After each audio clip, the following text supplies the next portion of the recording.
ప్రకాశం జిల్లా దోర్నాల మండలం శ్రీశైలం ఘాట్ రోడ్లో భారీ ప్రమాదం తప్పింది. చిన్న రూట్ల మలుపు దగ్గర ప్రయాణికులతో వెళ్తున్న ఓ టూరిస్ట్ బస్ డివైడర్ను ఢీకొట్టి పక్కనే ఉన్న లోయలోకి పడిపోయింది. ఈ ఘటనలో ప్రయాణికులంతా క్షేమంగా బయటపడ్డారు.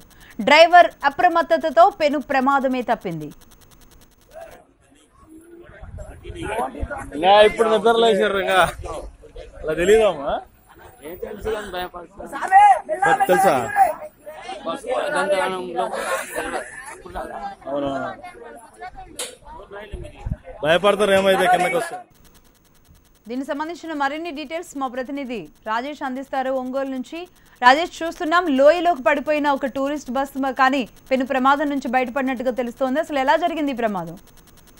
అయితే ఈ రోజు ఉదయం తెల్లవారుజామున ఈ ప్రమాదం చోటు చేసుకుని అయితే వీళ్ళు తిరుపతి వెంకటేశ్వర స్వామి దర్శనం పూర్తి చేసుకొని తర్వాత శ్రీశైలం దర్శనం కోసం బయలుదేరుతున్న సమయంలో జరిగింది. అయితే ఈ మలుపు తిప్పే క్రమంలో స్టీరింగ్ లాక్ అవడంతో ఇక మలుపు తిరగకపోవడంతో లోయలో బస్సు దూసుకెళ్ళింది అనేసి డ్రైవర్ చెబుతున్నారు. అయితే అదృష్టం ఏంటంటే ఇప్పటి వరకు ఆ ఘాట్ లో జరిగిన ఏ ప్రమాదంలో అయినా కానీ దాదాపు 3 చనిపోయి ఉన్నారు. అయితే ఈ ప్రమాదంలో ఒక్కరిగారు చనిపోవడం విశేషం. అదేవిధంగా వారు చేసుకున్న అదృష్టం అని కూడా చెబుతున్నారు లక్ష్మి. అయితే బస్సులో ప్రయాణిస్తున్న వాళ్ళందరూ స్లీపర్ బస్ లో ప్రయాణిస్తున్నారు. ఈ స్లీపర్ బస్సులో అందరూ గాఢ నిద్రలో ఉన్నారు తెల్లవారుజామున కావడంతో.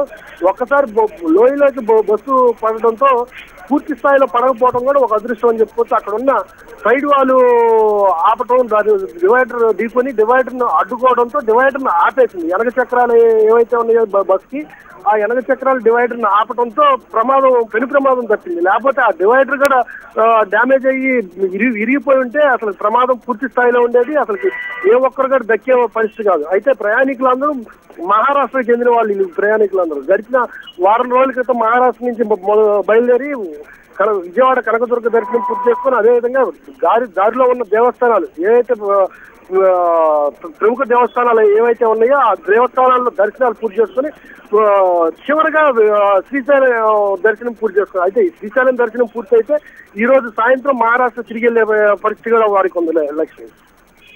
Right, thank you Rajesh. ఇప్పుడు ఒక స్మాల్ బ్రేక్ తీసుకుందాం.